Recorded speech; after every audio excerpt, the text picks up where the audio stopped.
안녕하세요. 오늘의 데일리 뉴스레터에 오신 것을 환영합니다. 1. 신뢰를 잃었다. 2. 중국의 거짓말. 3. 한국이 30분 남았습니다. 한번 진실을 알아봅시다. 얼마 전 자랑스러운 한국의 경전투기 FA-52 폴란드에 수출된 데 이어 말레이시아로의 수출도 확정되었는데요. 출중한 성능과 수출 실적이 반영되어 한 외신이 발표한 전세계 경전투기 탑10 랭킹에서 FA-52 당당히 1위에 이름을 올렸다는 경사스러운 소식이 들려왔습니다. 그런데 잘나가는 한국의 FA-50에 고가운 눈길을 보내고 있는 나라가 있다는데요. 바로 중국과 파키스탄입니다.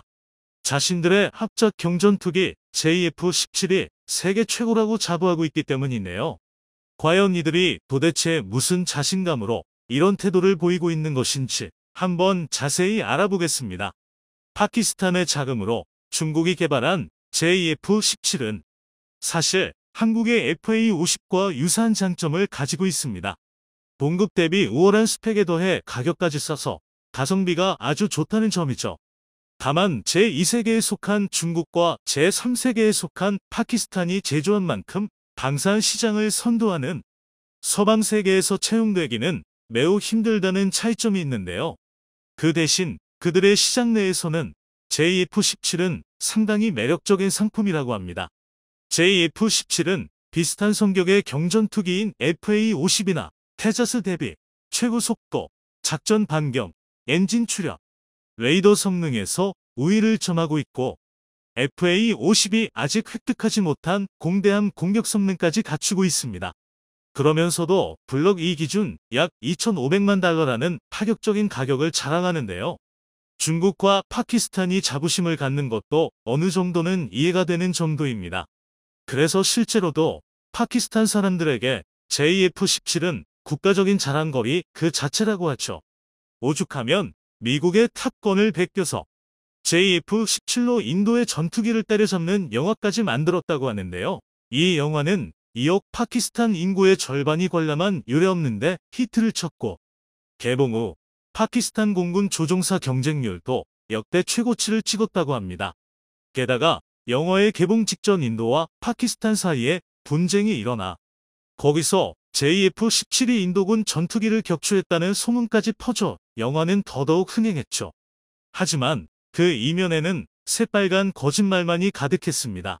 사실 인도 전투기를 격추한 것은 미국산 F-16의 공대공 미사일이었고 JF-17은 후방에서 눈먼 항공폭탄이나 떨어뜨리고 있었습니다. 파키스탄군도 실제로 JF-17로 인도를 상대할 수는 없다는 사실을 알고 있었던 것이죠.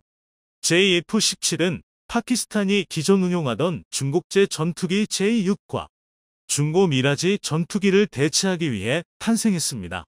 이 전투기들은 2세대에서 3세대에 불과한 고철이었고 이걸로 인도군의 신형 전투기에 맞서는 것은 자엑스 행위와 다르지 않았습니다. 이에 파키스탄은 1995년 중국, 러시아와 손을 잡고 신형 전투기 개발에 돌입합니다. 그런데 이 사업은 처음부터 끝까지 삐걱거리는 불협화음 투성이었는데요. 신형 전투기의 원형 모델인 중국의 J7부터가 러시아 미그-21의 해적판에 가까운 물건이었고 그 미그-21 역시 50년대 후반에 제작된 3세대 전투기라 21세기를 앞둔 시점에 참고하기 적절했다고는 도저히 말할 수 없었습니다. 부품 선정에 있어서 파키스탄은 유럽산, 중국산, 러시아산을 모두 섞어 쓰는 소위 백화점식 설계를 요구했는데 특히 엔진은 반드시 클리모프사가 만든 러시아산 엔진을 써야만 한다고 고집했죠. 반면 사실상 거의 모든 개발을 떠맡은 중국 입장에서는 당연히 자국 엔진을 쓰고 싶어 했습니다. 한편 러시아 내의 또 다른 방산 기업은 파키스탄의 요구가 받아들여지면 그렇지 않아도 잘 안 팔리던 미그-29의 경쟁자가 될 것이라고 판단해서 클리모프가 파키스탄에 엔진을 팔지 못하게 해달라는 진정서를 러시아 정부에 제출했습니다. 한 배를 탄 세 나라의 생각이 하나도 맞물리지 않았던 것입니다. 결국 중국이 자국 엔진 탑재를 포기하는 대신 자국 항전 장비를 적용하는 방안으로 파키스탄을 설득했고 그 뒤 빠르게 개발이 진행되어 4년 만에 시제기가 출고되었죠.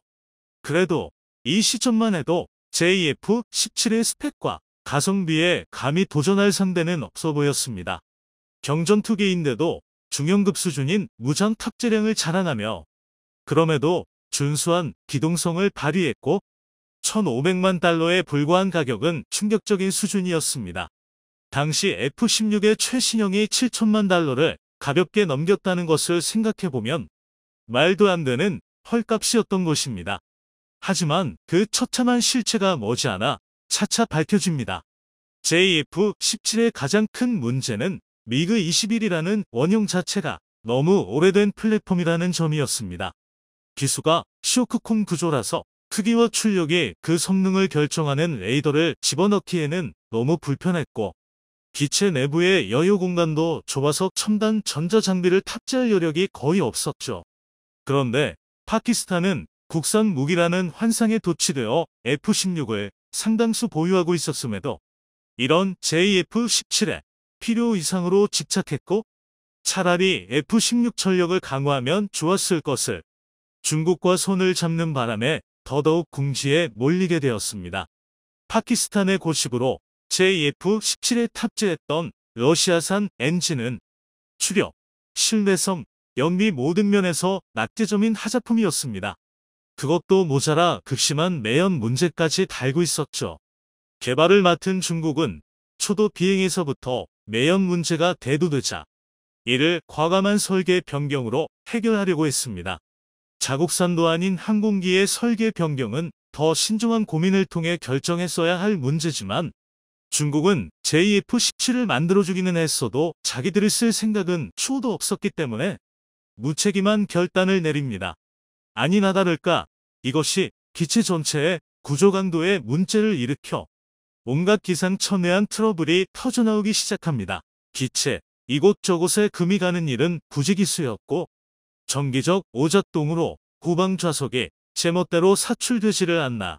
정작 제대로 사출이 돼야 하는 비상사출모의 훈련에서는 엔진에서 시작된 문제가 어느새 눈덩이처럼 커져서 비행기가 아니라 관짝을 만들고 있는 모양새가 되어버렸던 것입니다. 화들짝 놀란 파키스탄은 허겁지겁 엔진 체계 전반에 대한 재검증을 중국에 요구했지만 받아들여지지 않았고 엔진 제조사 클리모프와 직접 접촉해 문제 해결을 시도했지만 이번에는 중국을 통해서만 엔진의 조달과 유지 관리가 가능하다는 계약서 상 독서 조항이 가로막았죠. 엔진 결함으로 인해 비행 금지 조치를 받은 기체 수가 전체의 40%를 넘어가자 이 이상 시간을 끌 수 없었던 파키스탄은 결국 중국과의 계약을 무시하기로 결정합니다. 파키스탄이 클리모프와 접촉한 것은 지난 7월로 이들은 이때 기술진을 파키스탄에 파견해 엔진 문제를 해결하기로 합의했습니다. 그러나 이번에는 미국이 가로막습니다. 우크라이나 전쟁에 대한 제재로 러시아의 무기 거래를 아예 들어막아 버린 것이죠. 이것으로 클리모프가 도와주더라도 파키스탄이 거래를 이행할 수가 없어졌습니다. 파키스탄이 거래를 밀어붙이는 순간 공군 최대 전력인 F-16의 후속 군수 지원이 한순간에 증발합니다. 결국 파키스탄은 아무것도 얻지 못한 채 중국을 배신했다는 사실만 남고 말았죠. 파키스탄이 이제라도 중국과의 신뢰를 회복하는 방법은 단 하나. 당초 중국의 요구대로 JF-17의 엔진을 중국산으로 갈아 끼우는 것뿐입니다. 문제는 그 엔진도 미그 29의 엔진을 불법 복제한 물건이라서 신뢰성이 낮다는 것인데요. 엔진의 수명과 창정비 주기가 이상할 정도로 짧다 보니 처음 살 때 가격만 저렴하고 유지비는 눈덩이처럼 불어나서 말짱 도루묵이 되는 것입니다. 진퇴양난에 빠진 파키스탄에게 남은 선택지는 없다 보니 어쩔 수 없이 그 길을 택할 수밖에 없을 것으로 보입니다. 이 꼴을 보고 있던 다른 나라들도 JF-17을 빠르게 손절하기 시작합니다.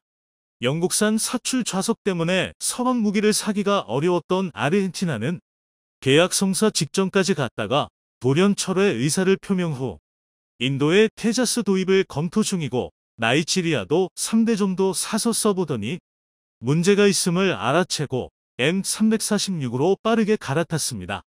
최근 수출 계약을 체결했던 이라크 역시 엔진 문제를 전해 듣고는 계약 철회를 검토 중이고 36대 분량의 도입 사업을 벌이던 말레이시아는 일찌감치 JF-17을 탈락시키고 얼마 전 한국의 FA-50을 도입하기로 최종 결정을 내렸습니다. 수출 시장에서 눈에 띄게 경쟁력을 잃어가자 중국과 파키스탄은 개량을 통해 성능을 정상화하고 경쟁력 회복을 노렸습니다.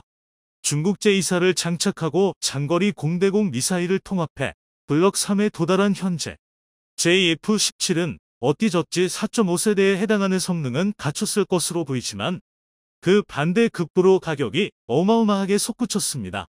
나이지리아가 구매한 JF-17 블록 2는 3대에 1억 8천만 달러였는데 아무리 소량 도입이었다고 하더라도 대당 6천만 달러라는 말도 안 되는 가격이 되어버렸습니다. 중국과 파키스탄은 블록 1이 1,500만 달러, 블록 2는 2,500만 달러라고 주장했지만 실제 거래가는 차이가 너무 심하게 났습니다.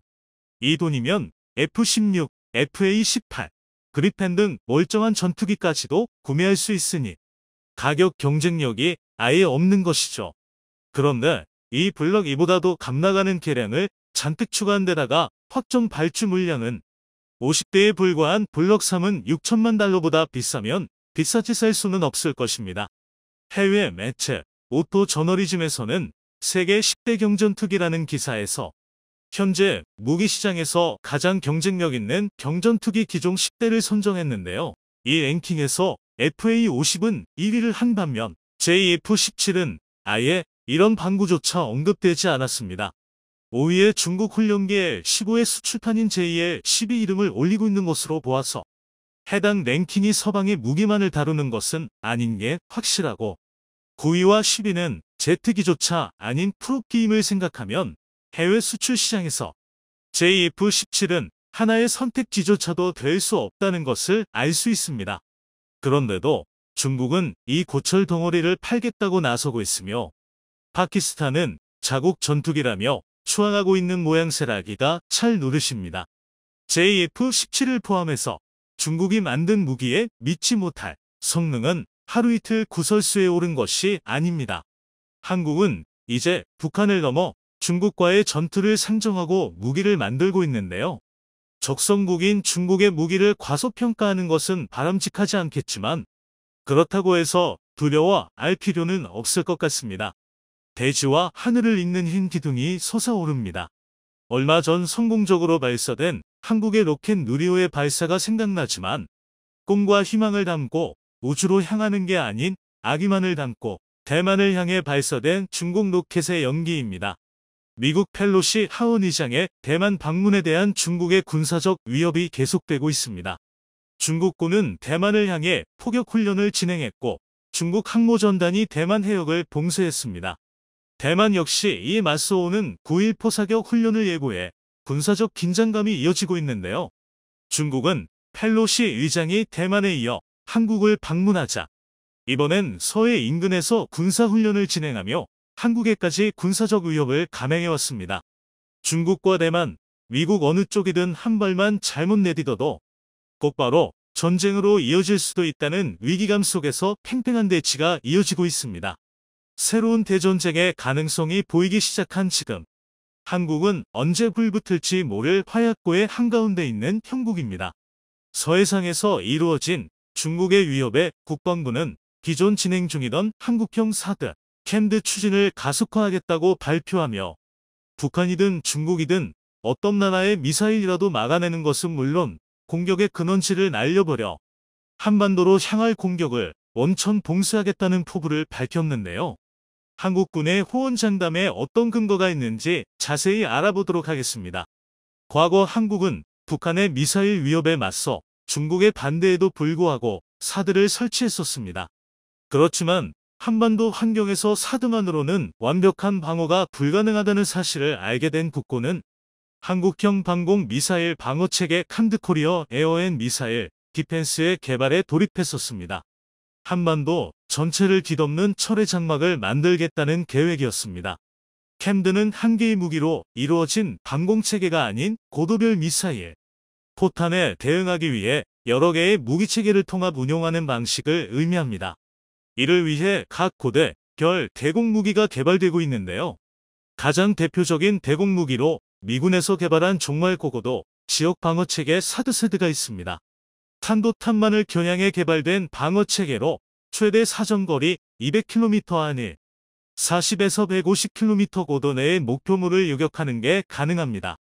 사드의 레이더 탐지거리가 최대 1000km에 달해 배치될 당시 중국의 격렬한 반대에 부딪혔었지만 결국 포대까지 설치되며 미국 외에 완전한 사드가 설치된 유일한 나라가 되었습니다. 사드는 한반도에 완벽한 방패가 되어줄 것처럼 보였지만 사드의 요격고도인 40에서 150km 밖에서 날아오는 공격에 취약한 것이 드러났습니다. 북한의 포병 전력이 수도권을 겨냥하고 전쟁이 일어날 경우 언제든 서울을 공격할 준비를 마치고 있습니다. 북한은 지하갱도 진지를 건설하여 330개의 장사정포와 다연장 로켓포를 배치하고 300에서 600mm에 이르는 초대형 방사포가 등장하기도 했습니다. 그리고 2010년 연평도 포격 이후 한국에도 포탄 요격체계가 필요하다는 의견이 나왔었습니다.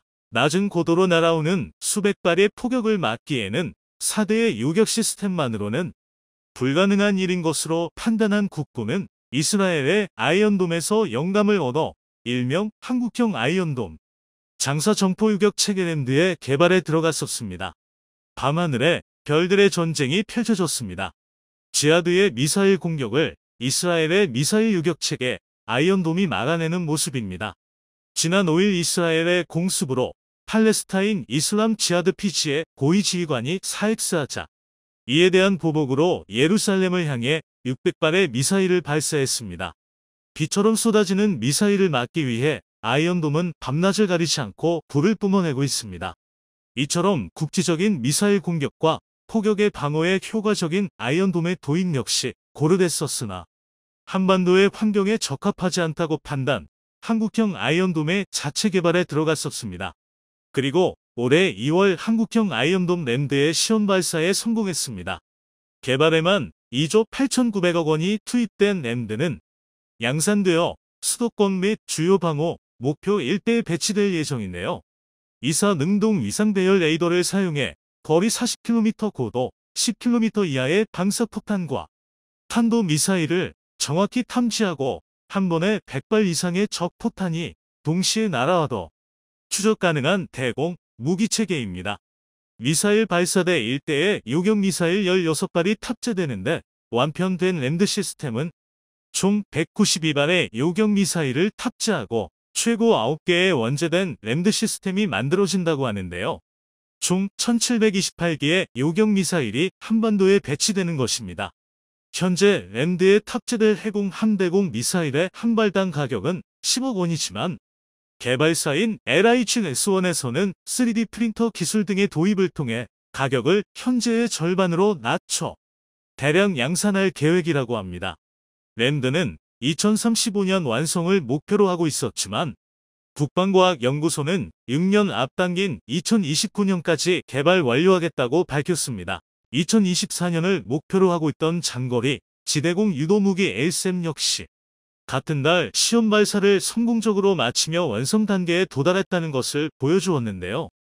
다계능 레이더 1대, 교전통제소 1대, 대탄도탄 유도탄 발사대 2대, 대항공기 유도탄 발사대 2대로 구성되어 탄도탄과 항공기 모두에 대응 가능한 대공무기입니다.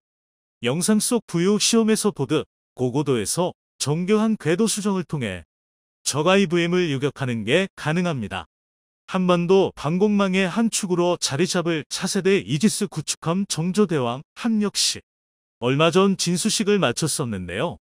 최대 탐지거리 1800km를 자랑했지만 탑재될 것으로 기대받던 ICBM 요격 미사일인 SM-3이 배제되고 SM-6 미사일까지만 탑재되어 눈만 있고 주먹은 없다는 기존 한국 이지스함의 평가를 이어가는 듯했습니다. 정조대왕 함을 비롯한 KDX, I 배치 II 세척의 수직 발사 체계는 SM-37까지 운용할 수 있도록 설계되어 있는데요.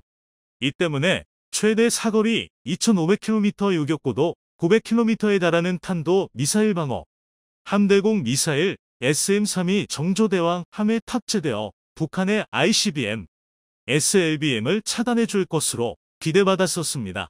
지난 8월 1일 열린 국방위원회에서 SM-3을 왜 배제했느냐는 한기호 의원의 질문에 이종석 국방장관은 합참에서는 소요상으로는 충분히 필요하다 판단했을 것이나 이지스함의 작전 개념과 한반도에서 탄도탄 지상 방어를 위한 SM-3의 운용이 반드시 일치하지 않는다.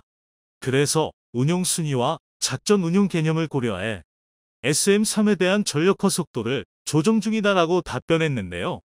이에 대해 한기호 의원은 아직도 도입 미정인 상황을 지적하며 북한의 지대지 탄도탄과 SLBM의 방어는 현재 지상 기반 캠드로는 한계가 있다고 말했습니다. 이종석 국방장관 역시 무기체계와 함정을 동시에 전력화하도록 발전시키겠다고 답했습니다. 이러한 질의를 통해 군사 전문가들은 국방부 측에서도 SM-3의 필요성을 인지하고 있으나 정치 경제적 비용을 고려해 도입을 보류한 것으로 추측하고 있습니다. 최선의 방어는 공격이라는 말이 있습니다. 그리스 최강의 전술이었던 팔랑크스 친 방패와 방패를 맞대벽을 구축하고 긴 창을 이용해 적을 공격하는 뚫을 수 없는 무적의 방진이었습니다. 한반도의 방패가 완성되어 가고 있는 만큼 적을 향할 창 역시 중요한데요. 북한이 보유한 방사포나 탄도 미사일의 물량이 막대한데 이 물량으로 밀어붙인다면 캠드로도 막을 수 없는 게 아니냐는 의혹에 군사 전문가는 다음과 같이 대답했습니다. 화살이 아니라 사수를 공격해야 한다. 날아오는 포탄이 아닌 공격이 시작되는 지점을 타격해서 공세를 끊어내야 한다는 말인데요. 이것이 바로 한국의 킬체인 전략입니다. 적의 공격을 적극적으로 추적, 선제 타격해서 아예 공격도 하지 못하게 만드는 방어 전략이죠. 걸프전 당시 미군이 적의 스쿼드 발사기지를 제압하기 위해 만든 체계로 탐지, 확인, 추적, 조준, 교전, 평가의 단계를 거치는 타격순환 체계로 만약 평가 단계에서 적의 피해가 충분하지 않았다고 판단될 경우 다시 1단계부터 목표물이 완전히 전투력을 상실할 때까지 공격이 이어집니다. 만일 한반도 전쟁이 일어날 경우 미군의 킬체인이 발동되며 3시간 이내에 다음과 같은 전략 무기를 북한으로 투사하기로 계획되어 있습니다. 사실상 3시간 이내로 전쟁을 끝내는 것이 목표인 계획이죠. 기존 한국의 킬체인 전략은 미군에 전적으로 의존해왔었지만 몇 차례 북한의 군사적 도발 이후 한국의 독자적인 킬체인 전략이 필요하다는 의견이 높아지며 한국형 킬체인이 개발되기 시작했습니다. 한국형 킬체인은 북한이 핵무기를 사용하기 전에 전쟁을 끝내는 것을 목표로 하여 계획되고 있는데요. 이와 같은 킬체인을 성립시키기 위해서는 미군과 같이 적을 압도할 수 있는 작전 수행 능력을 갖추고 있어야 합니다. 6회 공군 주요 전력을 총동원, 일제 타격으로 30분 이내로 주요 목표물을 제압할 수 있도록 구축 중이며 2023년 완성될 계획입니다. 최강의 방패와 최강의 창을 부딪히면 누가 이기냐는 오래된 고사성어있죠. 모순의 대결은 현대에도 계속되고 있는데요. 현대전에서 이기기 위해선 최강의 창뿐만 아니라 최강의 방패도 가지고 있어야 할 것입니다. 굳건해진 방어로 적의 위협에도 흔들리질 않을 강군의 탄생을 기대해봅니다.